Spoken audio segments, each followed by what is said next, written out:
gamers? Today on Dice and Dragons we are going to be reviewing Shadowrun Crossfire, the Prime Runner Edition. Because we enjoyed Dragonfire, we decided let's try Shadowrun Crossfire, what Dragonfire was based on. So this is a refit of the 2014 edition published by Catalyst Game Labs. Now, as there are so many designers, Julie's actually going to help me out in listing the designer names, so I'll let her go first. So designed by Mike Elliott and Rob Watkins, as well as Gregory Marquez, Rob Heinso, and Jim Lynn. Now, for those of you that have the original Shadowrun Crossfire, you don't necessarily need this box. There is the Shadowrun Crossfire refit kit that you can get, but if you're new to the game, this is going to be the way that you're getting into it. Now I'm going to toss it over to Julie, and she'll tell you more about the game itself. So this is another cooperative game. As you know, we enjoy cooperative games. It's a 1 to 4 player. The box says 1 to 6, but you need the expansion to be able to play 6 player. Yeah. And I just want to highlight something because I looked into this. So you need the High Caliber Ops expansion, which, if I'm not mistaken, is out of print. It came out with the original Crossfire, so if you have it, you're good to go. Otherwise, try to find it while you still can, especially if you got 6 people that want to play. So it plays in about 30 to 60 minutes, and recommended age is 13 and above. Yeah, I think 13 and above is a good age, though, judging from the art. It's that science fiction, fantasy, perfect right there for 13-year-olds. I don't know if you really want to go much younger than that. What do you think? Think you could go at 10? I'd say, normally when I think we can go lower, I'd say it, and I think this one, 13 and above, is a good one. Okay. And now just to tell you guys about the game, what it is a deck building game. So for those of you that know Dragonfire, very, very similar, except there are some minor differences, like there's no locations in this. But essentially what you're going to be doing is you have your character. Now you may play this game as a one-off, or you can play just specific missions. You may need to upgrade your character. So if you're going to play some of the harder missions, ideally you want to play it with a team of Shadowrunners and keep going through it so you can get that nice character building experience, something that I know Julie really enjoyed. So every mission you're going to be building a deck of cards, and you're going to be following the mission objectives, overcoming obstacles, and hopefully succeeding on your run and gaining karma so that you can become an even better Shadowrunner and escape from the influence of the evil Zaibatsus. Now Julie's like, what the heck did you just say with all those words there? But the Zaibatsus are the big evil corporations. Okay. So with that being said, we're going to grab our drinks, grab our best friends. Then we cheers. Can we cheers? Okay, she's making me do it in a different order. And we take it to the table. Yeah, we're going to take it to the table. And don't forget, never make a deal with a dragon. No, I thought you never make a deal with the devil. It's Shadowrun, the sixth world as they call it. It's a dragon now. Okay. I think the devil's scared of dragons in this game. Okay. Now we're going to take a look at the components in Shadowrun Crossfire Prime Runner Edition. Now this is the 2018 version of the game, an upgraded version or a refitted version, if you will, of the original Shadowrun Crossfire based on Dragonfire. Now there is a link popping up to our Dragonfire video that you can find information on the game and how to play it. What we're going to do in this video is take a quick look at the components, then we'll take a closer look at the cards individually, well, not specific ones, but the different types of cards, and then teach you guys how to set up the game and, more importantly, how to play it. Now let's get into these components. We want to run through them as fast as possible and complete this Shadowrun. Now we're going to start with the rule book, but surprise, there's actually 2 books that you get. So I really like this. This is sort of an introduction to the 6th world. And I'm going to just pick this back up. I wanted to set it down. What you get in the introduction to the 6th world is just a nice explanation on Shadowrun's history and some of the major players. Now, in the rule book, what we have here is our quick start rules in the beginning of the book, and then you've got some nice full rules, full game rules, and some good examples as well. Now, just want to highlight before I forget, there are no quick cheat sheet instructions on the back of the rule book, as there are in many cases. Now let's take a look at the cards because this is a deck building game. So these are going to be probably things we're going to be touching and using the most. Now here we've got the different role cards. So as you can see right now in the base game, you have roles for 4 players. Unfortunately, you are required to have the High Caliber Ops expansion. Now this is an expansion for the original Shadowrun Crossfire. As far as I know right now, it is the only one that is fully compatible with Prime Runner, and that will give you 2 more role cards to take the game up to 6 players. Now, the role cards also have the nice quick turn sequence information for you on the back of the cards, which is why you don't have anything on the rule book. Now, what I've done right here is I've taken out the starting cards, which are going to be mixed into your starting deck. So each role has a different starting deck. You'll find that information right here at the top of their cards, what you're going to be placing into their starting deck. Now, as you'll notice, they are also black market cards, similar to the black market deck that we have right here.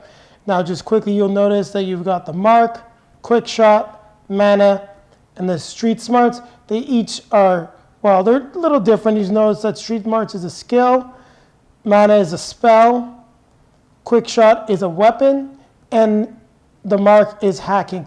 Now, these different types will come into play later on, and they do 1 damage of each type.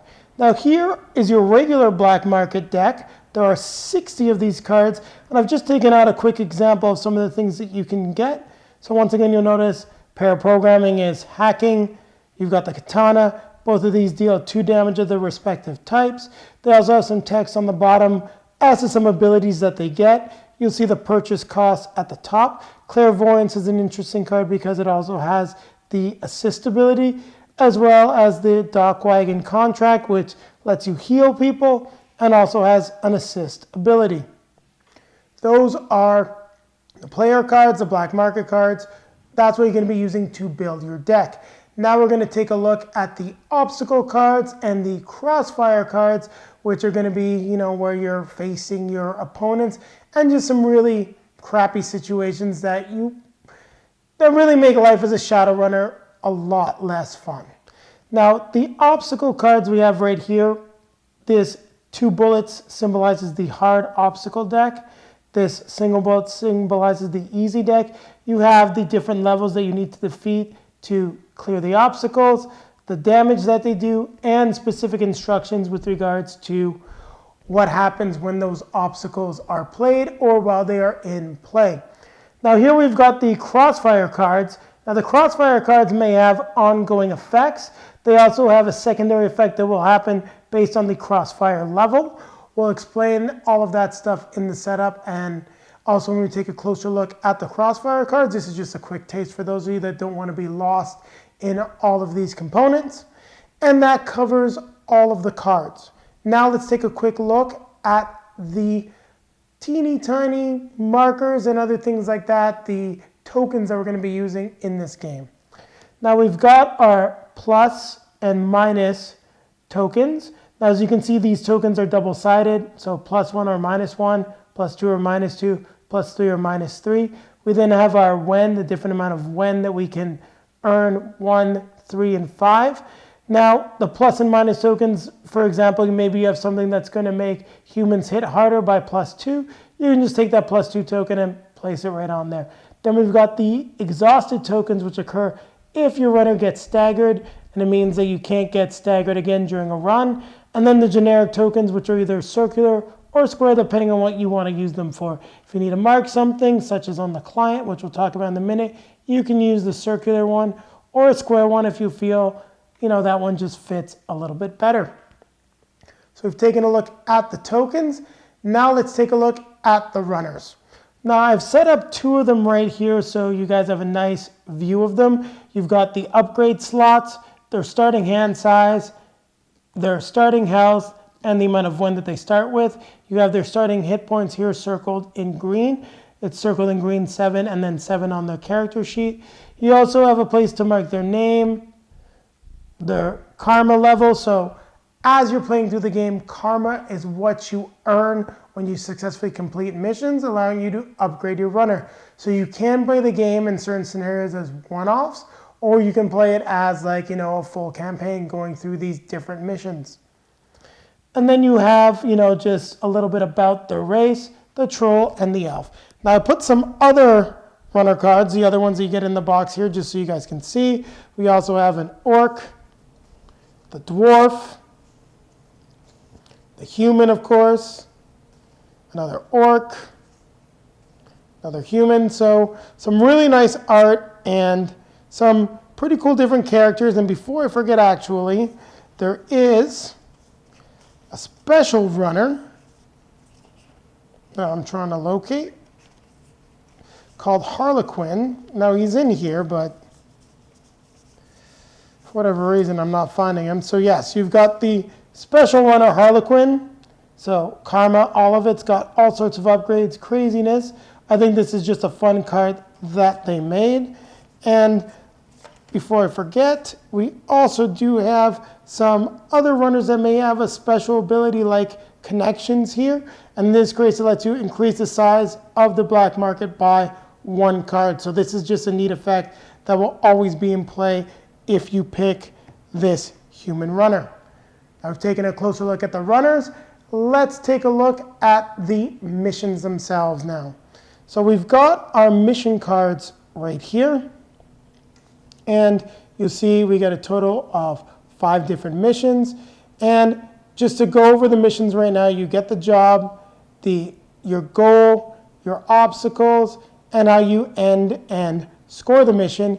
Here you get information about the karma, so how you can gain extra karma or potentially lose karma, and then the karma scaling, what you're actually going to earn for, completing the mission. Now the client is an add-on, essentially. Well, not an add-on, it is used during the extraction mission, and it's one of the missions where you can play as 1, 2, 4, 3 or 4 runners. So you can play this one as 5 or 6, but I believe it's the only one that can be played solo is the extraction with the client. Here we've got our 2 big bosses, the dragons. Now, when you play the dragon fight, you will use these 2 cards. So take a look at them in more detail. I'm not really going to cover them in this review as we've yet gotten a chance to fight a dragon. Now we've got our karma sticker upgrades right there, and there's a whole stack of them. I believe there's 120 of them, which you'll then place on your cards, well, on your shadow runners once you earn those upgrades. Then you've got just the dagger token markers that you'll attach to your board to keep track of what's going on in terms of your HP. You also use it to track the level of damage you're dealing on the obstacle cards. While we've done it, we've taken a look at all of the components for Shadowrun Crossfire. Now I'm going to run out of here and come back with a closer look at the obstacle cards, the Crossfire cards, as well as the market cards. So keep it right here. Now let's take a look at the black market cards in Shadowrun Crossfire. We've got a nice selection of cards out, and what we're going to do is just take a closer look at some of them, as well as discuss the cards themselves and how you can acquire them. Now, you'll notice that each card has a different type on it. Black cards are weapons, blue cards are spells, white cards are skill, and green cards are hacking. Now, the reason for that is there are certain abilities that can chain off these different kinds of cards. And I think the icon grab is a good example. So you can see damage. If you played another hacking card anytime during this turn, icon grab also deals +1 black, blue, or red damage. Meaning if you used pair programming or jack in, for example, this card has an extra ability. So keep that in mind when you're trying to acquire cards. Also remember what role you are, because your starting deck will have more of certain types of cards. Now, another good example, we just don't have it out here, is the Katana you guys saw earlier. That card let all weapon cards do 1 extra colorless damage. We'll talk more about damage and the how to play. Suffice it to say that colored and colorless damage can only be applied in certain situations. Well, that's not exactly correct. Colored damage can be used to fill colorless damage. Colorless damage cannot be used to fill colored damage. You'll see more about that when we get into the obstacles. So let's get back on track here and take a closer look at some other one of these cards. Now we've got Covering Fire here, which is a weapon that deals 1 black and 1 colorless damage. It has an ability. Now when you play the card, you can play it for its damage or just for its ability. It is up to you. So you may choose another runner. That runner heals 1 HP. Now Covering Fire may also be played as an assist. Now when you play it as an assist, this card then gives this ability to another player. Now you may, of course, confer. This is a co-op game. If you want to choose an obstacle, the other player is fine with it. It's all good. You're playing together as a team. But this card's ability is choose an obstacle. It can't attack this turn. And they would gain 1 black colored damage that they're able to then apply. Now you've got Clairvoyance, which is another card. It deals 1 blue damage. You will draw 1 card, then discard a card. It also has an assist ability. It means that the current runner draws 1 card, then discards 1 card, and they gain 1 blue damage, which is a pretty cool ability. Let's take a look at Coordinated Attack next. I do like this one. So you choose another runner. That runner draws 1 card and then immediately plays a card, which is neat because instead of having an assist, you play this card, you get your damage, and someone basically gets to assist you even if it's not their turn. Now we'll look at the Lightning Bolt because this spell has some interesting effects. So requires spell. You can't buy this card from the black market unless you played a spell card this turn. Another example why you want to pay attention to the cards that you are playing. You'll see that it's got this star marked in its damage location. So this deals 2 consecutive levels of damage to an obstacle. Now we're going to talk about levels of damage when we see the obstacle cards, but that card will wipe out 2 of them, meaning it is very, very powerful. Now let's look at the paid programming. Now you can play a card with cost 3 or less from another runner's discard. Now that's really cool. Put that card into their discard after you play it. If you discard a hacking card, you can play a card with any cost instead. Now, if you're in a tight situation, for example, you could discard the Jacked In or the Icon Grab. And then if someone had a great card like the Hero Move, you would then be able to take this and play it. This is really cool because it deals a total of 4 damage, 2 red and 2 colorless.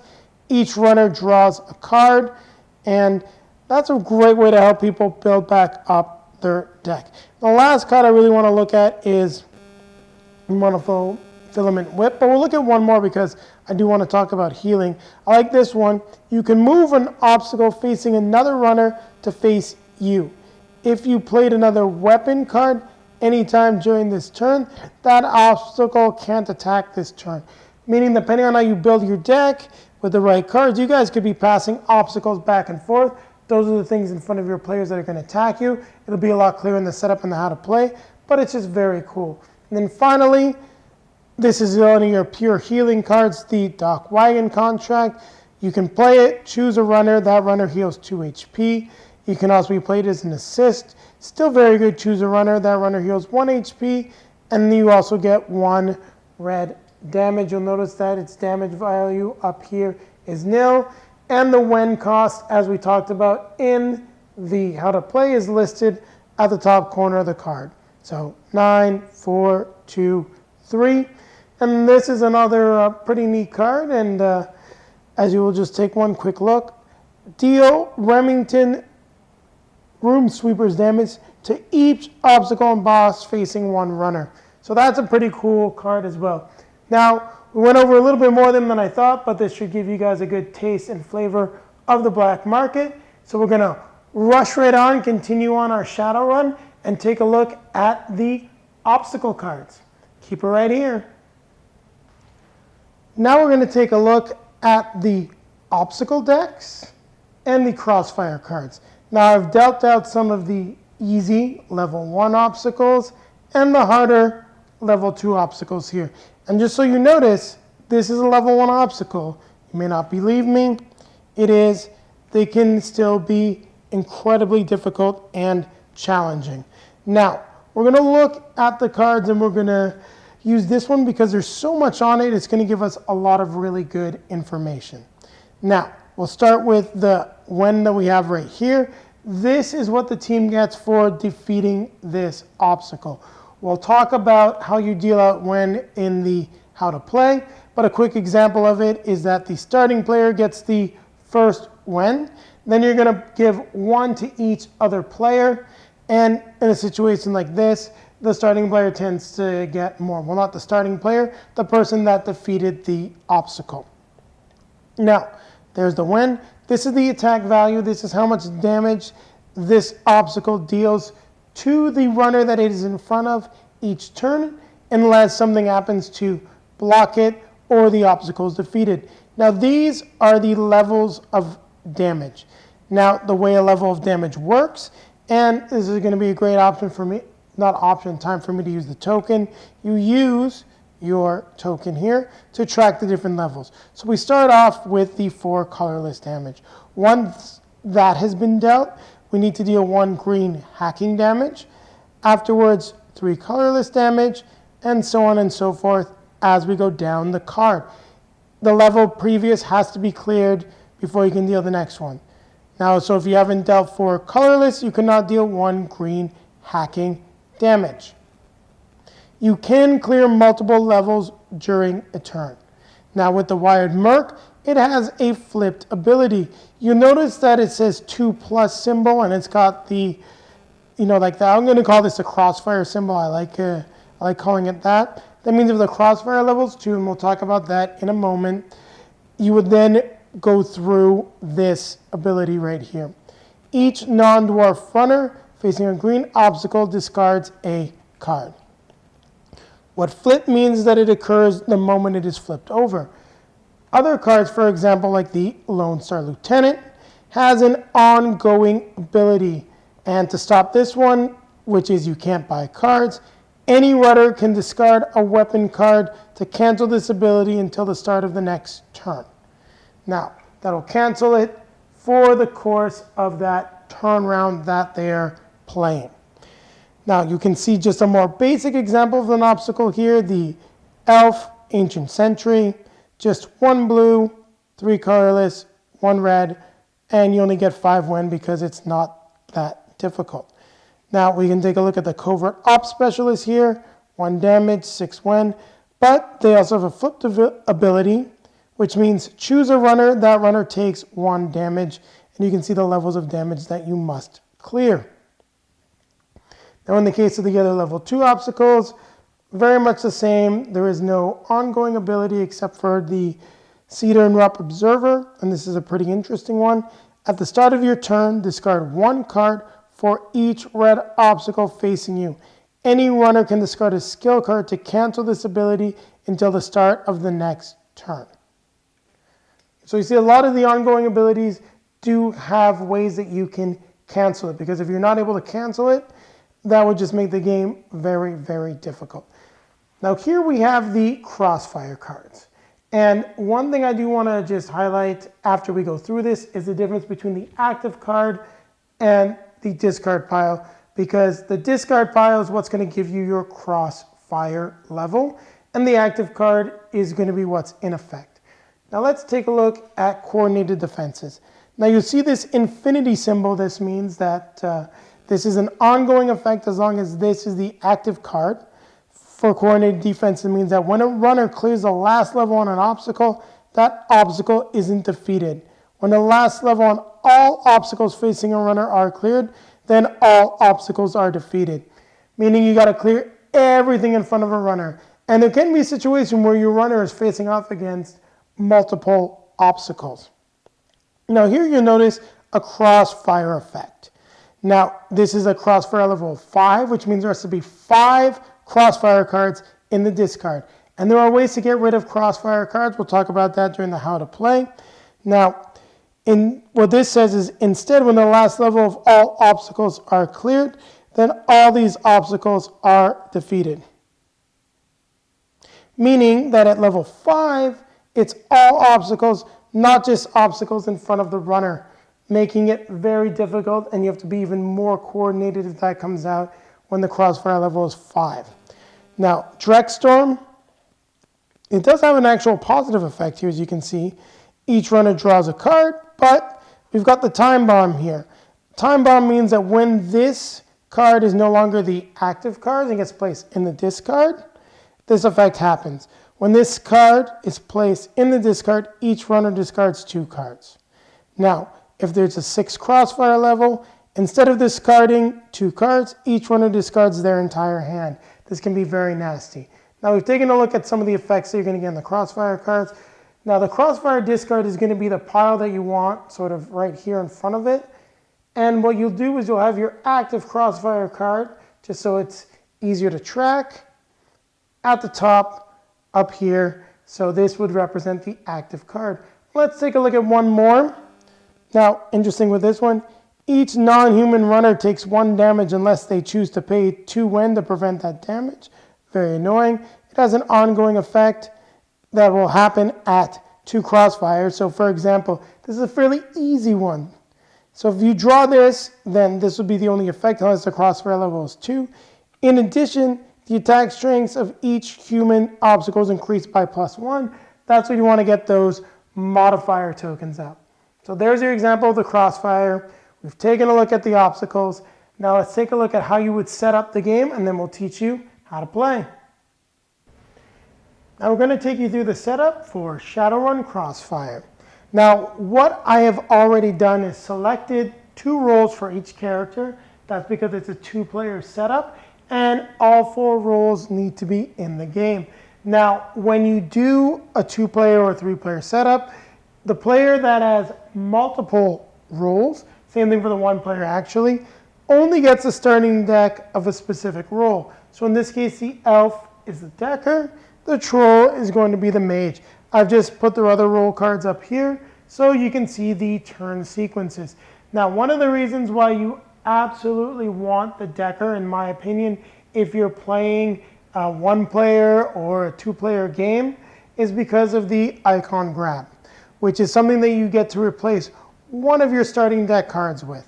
Now, this card, if you remember, as long as you've played another hacking card, gets to deal an additional damage that is either black, blue, or red. That's why these 2 cards are out. They're going to be going into our starting decks once we make that decision. Now we've started our characters with their starting health. So our troll is at 7 health. Our elf is at 4 health. Notice I haven't named them or given them karma. And for those of you wondering why I didn't prop it up, I'm trying to teach you guys how to play. I want to make sure that you have a good view of the board. We've got their starting Wen right there. We have our nice pile of tokens, exhausted, generic, modifying tokens, the Wen, and of course the clips that we're going to be needing for the obstacle cards. And we've got both obstacle decks out here, our Crossfire deck, and last but not least, the black market cards, which we will deal out during setup. Now, we've got our mission right here, which I'm going to put above the tokens after I go through it. But we're going to do the starting mission, Crossfire. Now, the job, getting in was easy, just like Mr. Johnson promised. It's always Mr. Johnson. But you've got heavy company on the way up. Difficulty, normal, so no upgrades needed. Now, if you're playing a harder mission, you may need some upgrades. The mission goal. Your team will face off against obstacles in 3 scenes. Each scene ends when you have defeated all obstacles facing runners. Once the third scene ends, the team wins the mission. Now, the instructions for the scenes are right here. And we will just read the obstacle portion of Crossfire. At the start of each scene, flip up obstacles as indicated in the chart below. When flipping obstacles, first flip from the hard obstacle deck equal to the Crossfire level. Then if you still need more obstacles, flip obstacles from the normal obstacle deck for the remainder. Place the first flipped obstacle facing the runner whose roll color matches the obstacle's color, and then distribute the rest clockwise. The first round begins with the mission leader. Now, in this case, I'm going to have the elf be the mission leader. Actually, you know what? It'll be the troll. She's closer to the Crossfire deck. We have the instructions for our scene. So flip the obstacles to the number of runners, meaning we're going to be facing 2 obstacles at the start. And the standard rules apply for taking a breather after each scene. We'll go through it because for the how to play, I will go through at least 1 full scene. Now, I'm going to put this back up over here. You got the idea of what's going on for our mission. Now we've got our starting black market cards. Now, let's take a look and see what we need. Now, each player is going to need a Street Smarts. I'm just putting them on their board for now. We're going to shuffle them up. We then need 4 mana for our mage. We need only 1 mana for our decker. With regards to the quick shot, each only needs 1. Then we come to the mark, we get 1, and we get a nice 4 for our elf. Now these are the starting black market cards. Now, if I'm not mistaken, you shuffle them into the black market deck. As you see, they do have a purchase cost, so you will be able to buy them, and they can be very useful. During one of Julie and I's playthrough, we found that we did not have enough quick shots, and, well, not quick shots, but the black damage associated with it, and it wasn't working out. Now, I'm going to put these just up here at the other black market cards, take care of that in a second. Now, what we then have to do is we replace one of our starting cards.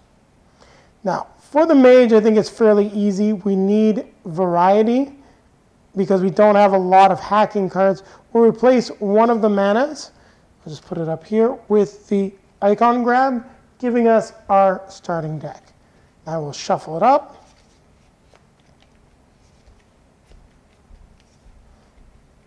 And I'll place it right here.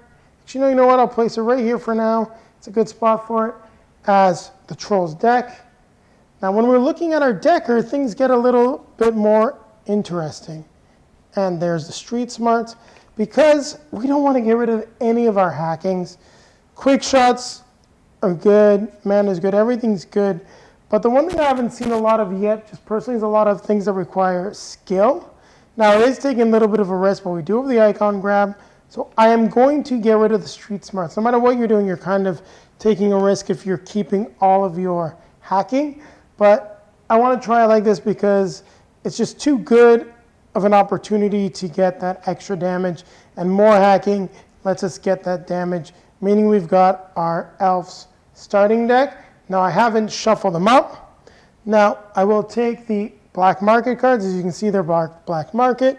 We are going to, there's the hero card. Take it all together, shuffle it up.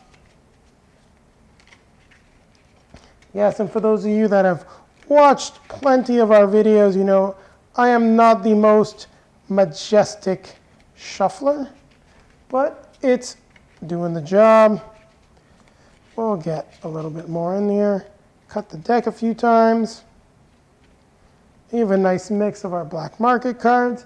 Now I'm going to place the black market deck up here. Just want to make sure it's still well visible on camera. And we are going to deal out the 6 starting black market cards. And you know what?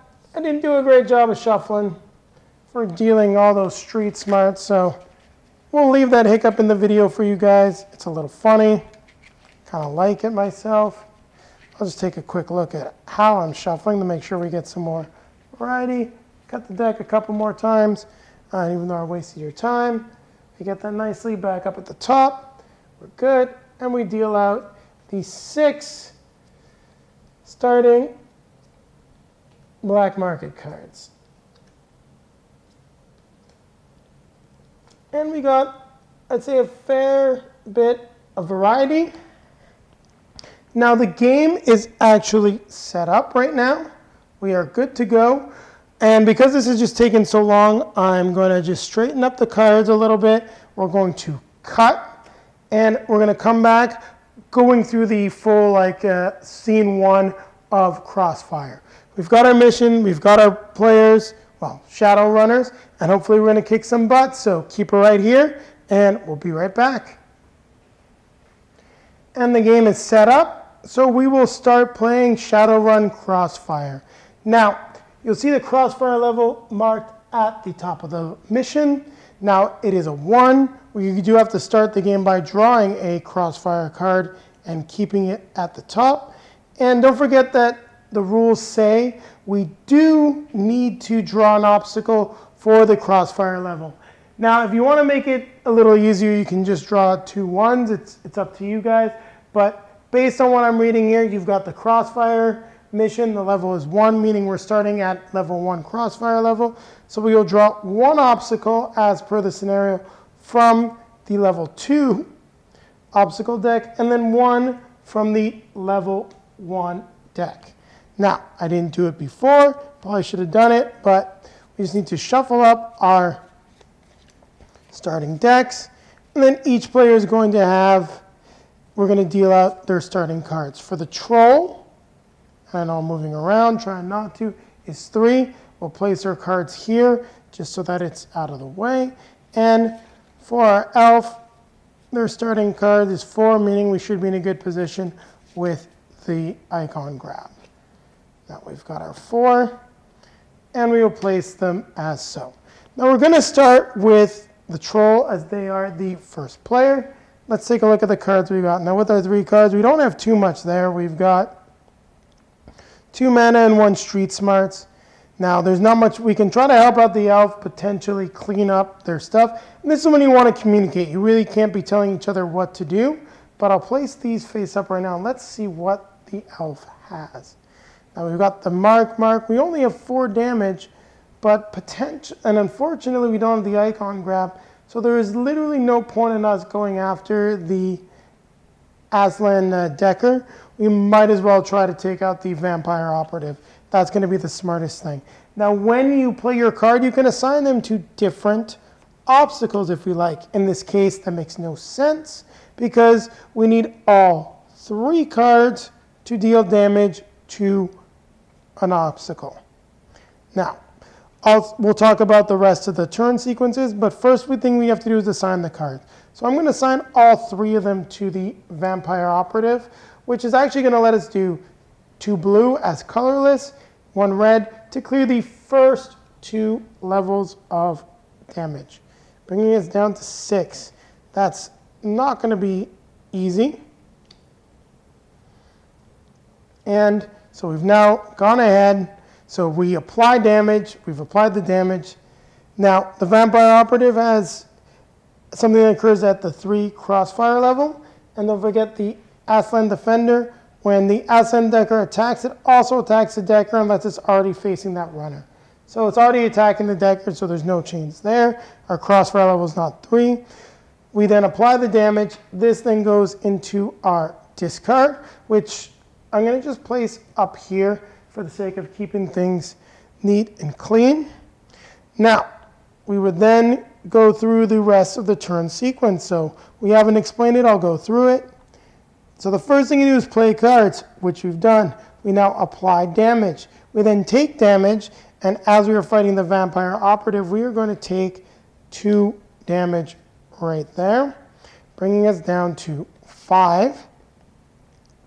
Now, reload if you have 3 or fewer cards in your hand. Draw 2 cards. Now we have 0 cards, so these 2 cards will go back into our hand. Not bad.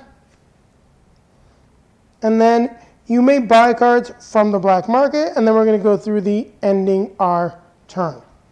Now we only have 3 win, but is there anything good that we can buy? The icon grab's not bad, but that might be better for the Decker. We've got the black market contacts, which means you can buy a card from the black market, pay its cost, and put it into your hand immediately.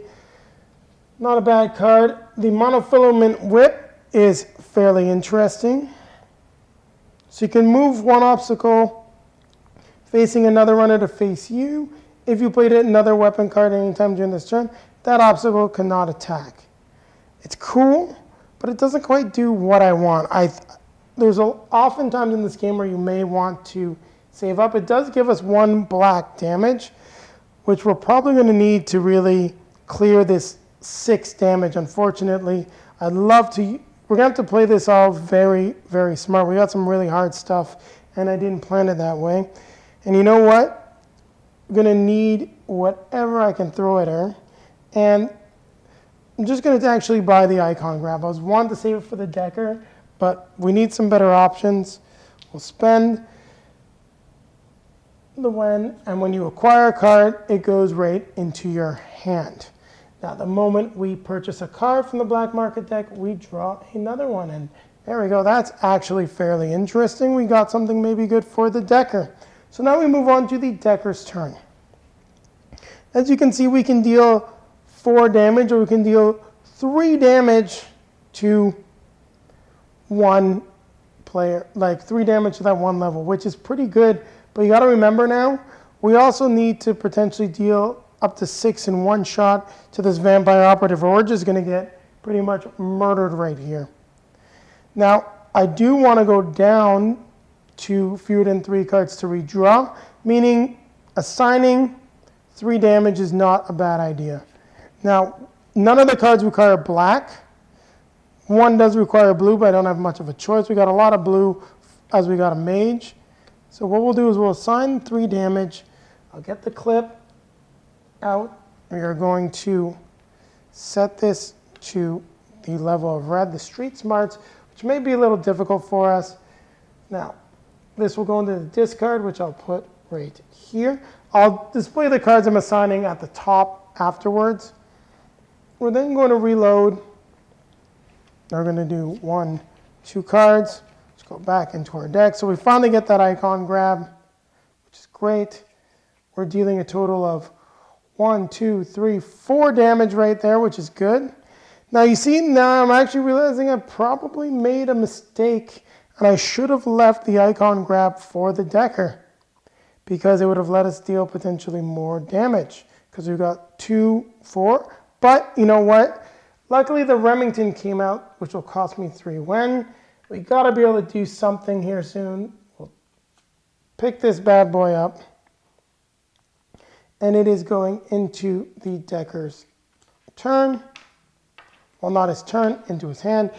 He also has dealt 1 damage. I knew I'm doing this slightly out of order, but it's not the biggest deal, the order you do it in. I'll just move that over a little bit.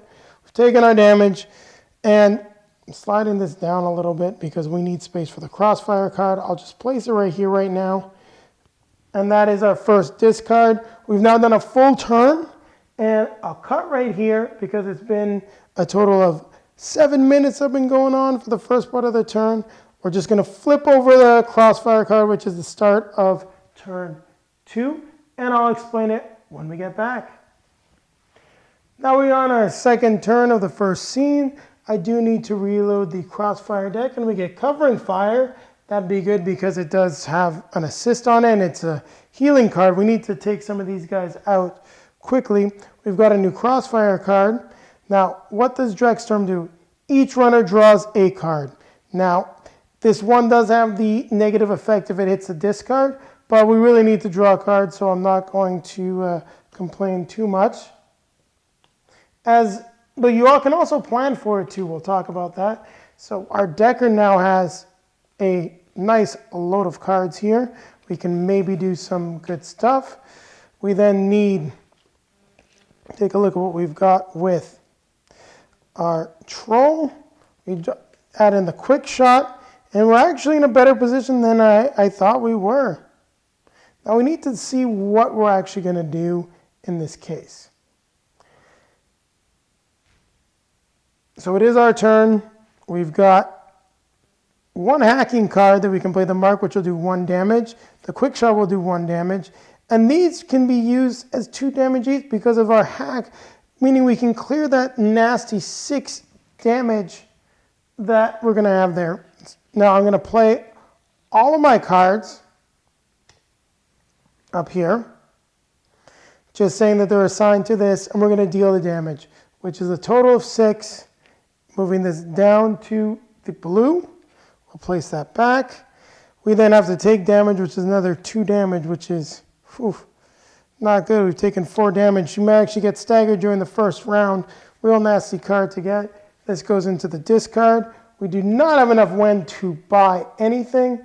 We will then draw our mana as our next spell into our hand. And we do have to shuffle up our deck.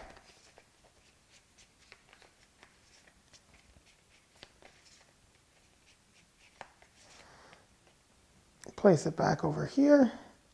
And we're going to draw another card. We'll take a look at the Troll's hand afterwards. We need to go through the Decker's turn. And there's a lot of different things we can do, but we need to be smart about this because we're losing our entire hand during the next turn. Is it unless we can get rid of this Crossfire card, and we might be able to actually do that. Now, what we need to do is we're going to have to play. This is very, very tricky.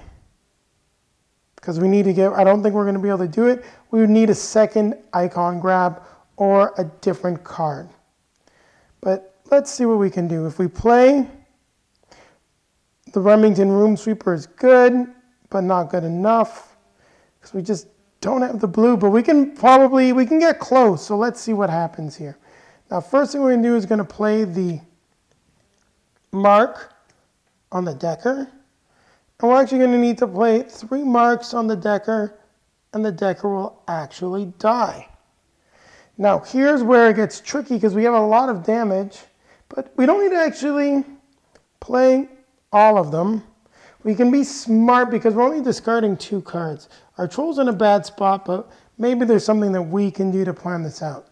Now, we do need to deal 1 green damage.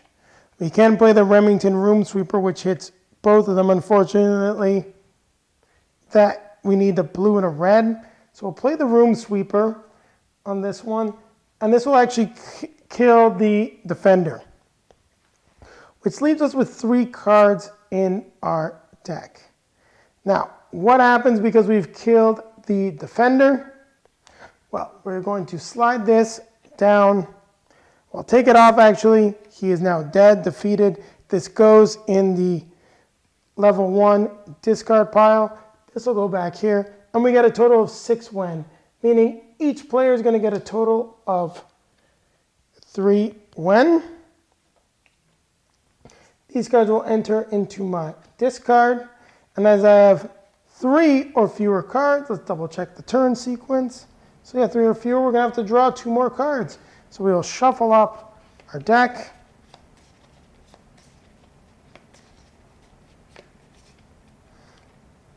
What am I doing? I'm flipping it over, shuffle up just one more time, and we'll draw 2 more cards. So as you can see, our Decker's got a nice hand right now. And even better, we're at the point where we can purchase. Well, we actually need some healing and some other stuff, which is just a little bit out of our reach. But we may be able to do something to this evil vampire operative next turn. So we'll have to just play this smart and see what happens. But unfortunately, the Dreck Storm does now end up in the discard pile, and we have ended our second turn. Notice the elf did not take damage, and we're going to come back with the third turn with regards to turn 3. Actually, you know what though? I'm thinking about this, and I know I've already seen what I've drawn here, and this is a mistake, but if I don't want my teammate to be staggered, and we have a little, and she's not going to have any cards because of the Dreck Storm, so don't forget right now, she's now discarded her 2 cards. I'm going to have to discard 2 cards. I would have actually spent my win to purchase cards, and I'd purchase 2. I would actually purchase the Black Market and the Monofilament Whip because it can let me do some interesting stuff.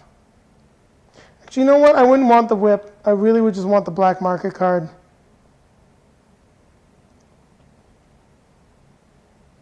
Yeah, just want the Black Market card. So we buy the Black Market card, flip it over. Hopefully we get something good. And it's not jacked in, but we'll take that because we need this. We're going to need this red, actually, absolutely, for the next turn. So we will take back 2 Wen, Sorry guys, I just wasn't thinking right there. And I do have to discard 2 cards. It will be the quick shot and a mark. And we'll now come back with turn 3. So keep it right here, and I'll be right back. And we're back with turn 3 of scene 1. And we're into some pretty dire straits. Let's draw the new Crossfire card. We'll see what happens. The attack strength of each blue obstacle is increased by 1. There is not Crossfire level 4. We are not completely messed up right now, but you'll notice I got no cards. So there's absolutely nothing that the troll can do this turn. We're literally just going to go through the reload process. We're going to draw 2 cards into our hand. We actually take 2 damage, and thank goodness we actually had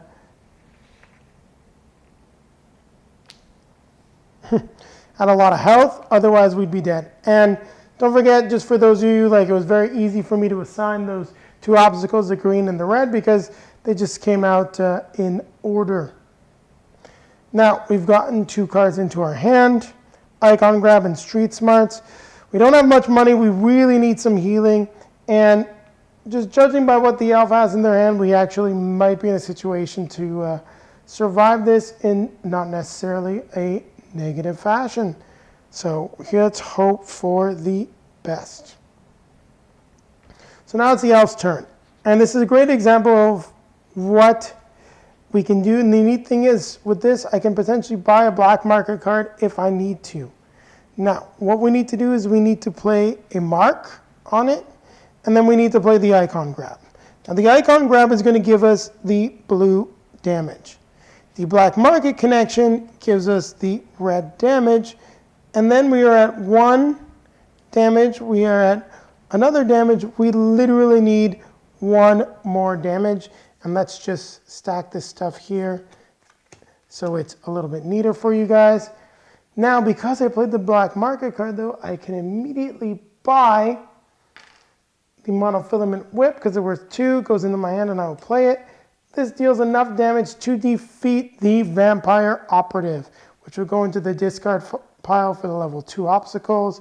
We then discard the clip.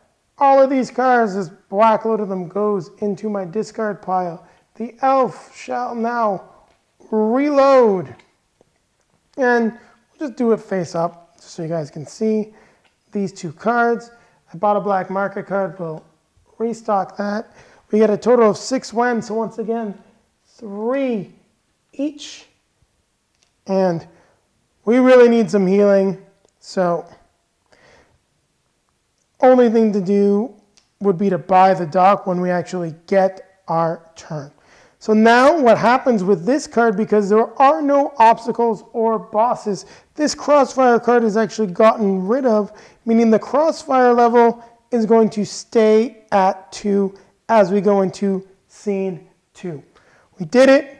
We somehow survived. We've beaten the first part of this mission. Only 2 more to go.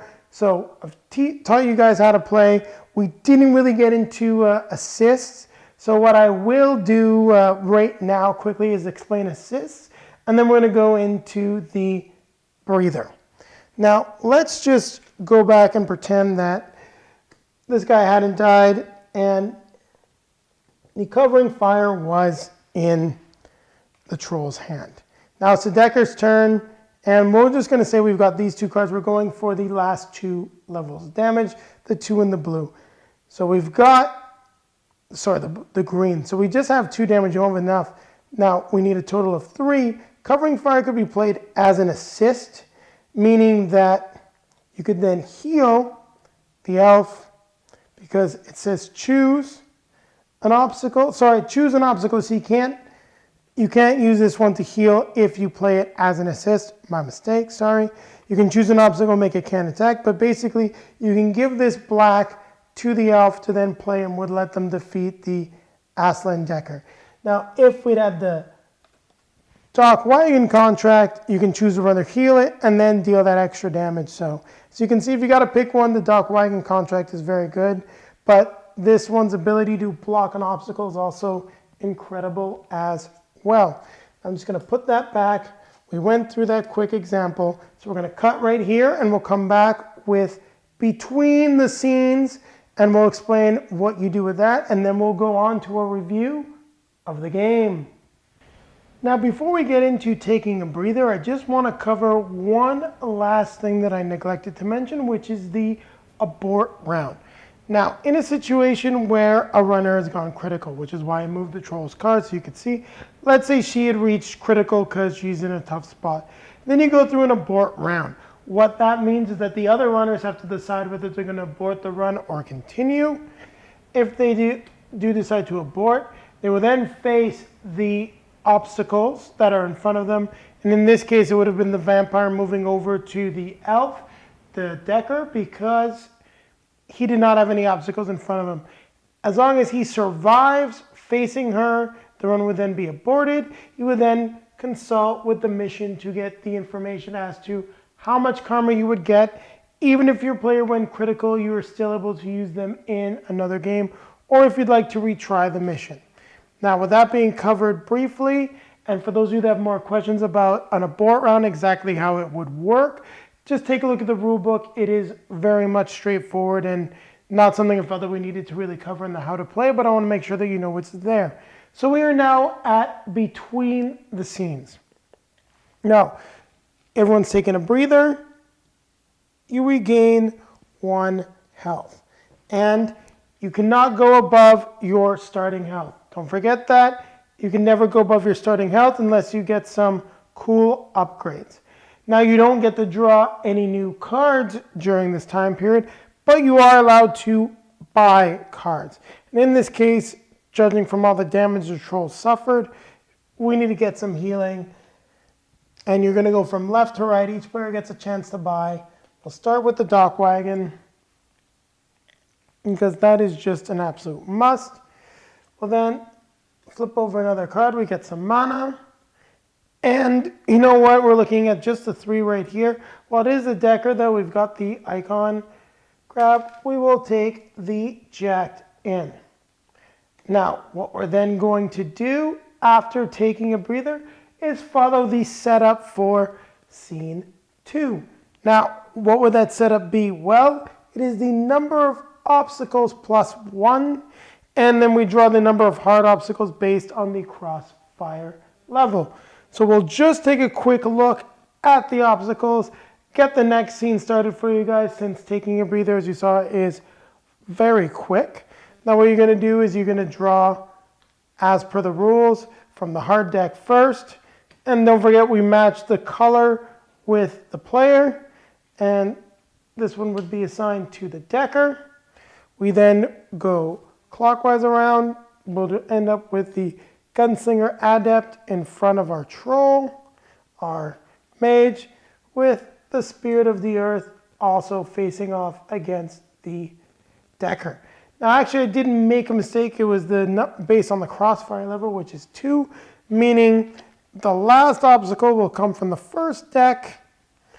And oof, would have been better with the one from the 2 deck. Don't forget, even the easier obstacles can still be a giant pain in the butt. And this is the situation that our players will find themselves in at the start of scene 2. You would then start off with the crossfire card, and there you go, it'd be the Troll's turn. So we've now shown you abort, take a breather, how to move into the next scene. So I'm going to rush off. I'm going to come back with our review of the game.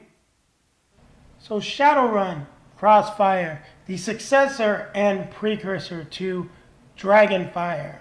What did you think of the game? I really enjoyed it. I don't know anything about Shadowrun. I didn't know what a Decker was or face. I mean, a face is a face, right? But it doesn't matter because I mean, when a game is well done and it's nice to look at, I don't need to have the backstory. I know some people do. You definitely do. I don't always have the time to get involved in it. Some cases, and I've mentioned it, the intellectual property for me brings more to the game. But in other times, it's just nice to have a nice, well-made, well-produced, fun to play game. And I think that's what this one is for me. I like this type of game. It's fun to play. It's challenging. You can't just play it alone. You have to play as a team.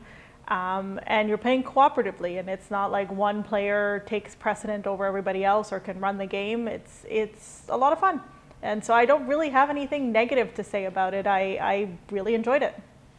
No, I really enjoy the game, and like Julie said, I mean, the art in this is just very good. I think we both enjoy the art more than what we saw in Dragonfire, Yeah. from what you remember. Yes, it's a long time ago. Yeah, well, Dragonfire was stuck with the 5th edition artwork, whereas Catalyst, as they also, if I'm not mistaken, produced a Shadowrun RPG, they just had so much more to work with, not just what is being provided to them. And they do a really good job of immersing you into the world. Now, if you want to dive into the world of Shadowrun, it is all in here in the box. I told her to read the information about the 6th world, but we've been really busy, guys, so she did not have the chance to do it. Maybe if we play another Shadowrun game, which we will hopefully be doing before the end of the year. Come on, Catalyst, get that game out there. I really want to do a Shadowrun in Toronto. Yes.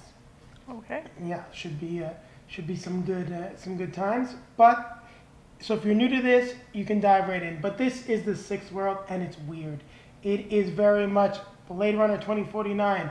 Every single fantasy race that you can imagine from, well, not necessarily all of them, but most of them from the Lord of the Rings, put together in this crazy matchup, and don't make a deal with the dragon. But to talk about the gameplay itself, I find that the gameplay, well, it mirrors Dragonfire very much. There are some slight differences that give it, a little bit more of a fresh and welcoming feel, whereas I think Dragonfire can be a little bit more challenging and punishing. So if you have both of them in your collection, I think it actually works out fairly well, because Dragonfire, as a more challenging one, in my opinion, now we haven't gone through all of the missions, so there may be missions that are far harder than anything in Dragonfire. This makes it a kind of nice entry point into more challenging deck building games. Well, what do you think about that? Is this a good entry point as a deck builders? Or? I think the legendary games are definitely a little bit easier. I wouldn't recommend this to a novice board gamer or somebody that just likes to play the more traditional family board games. Like Monopoly? Like Monopoly or Payroll or Payday. It was called Payday.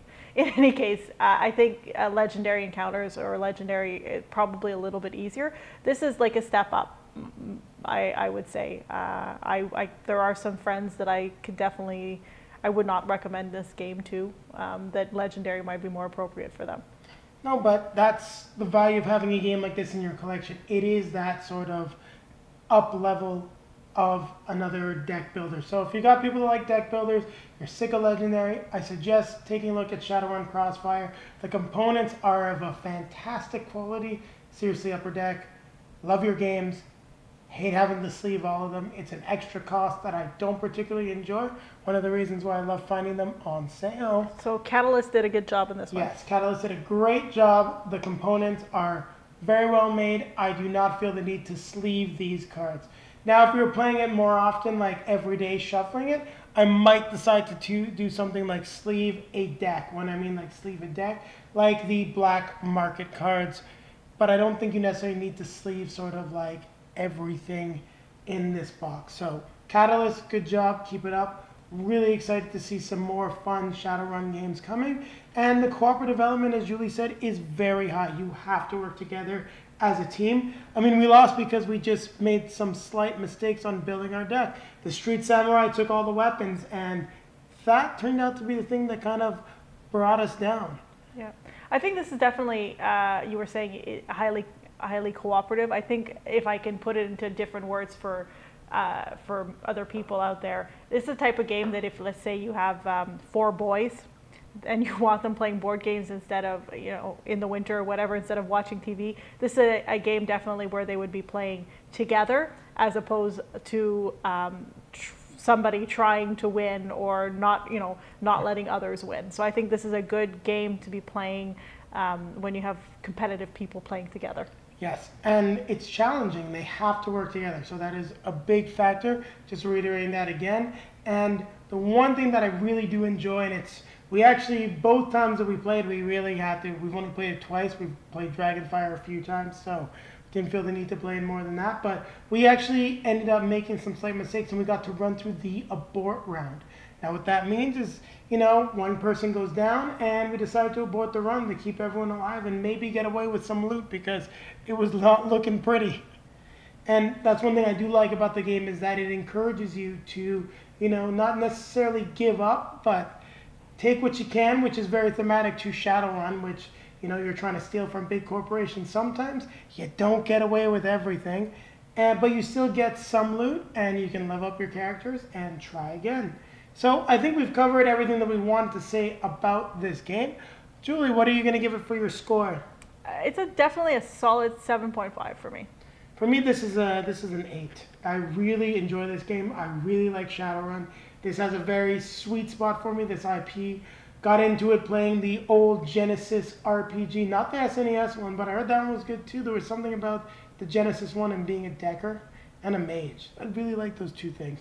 It doesn't really combine so well in the game itself, but you can build some pretty badass decks to let you do both. So, that being said, we're going to grab our drinks and grab our best friend.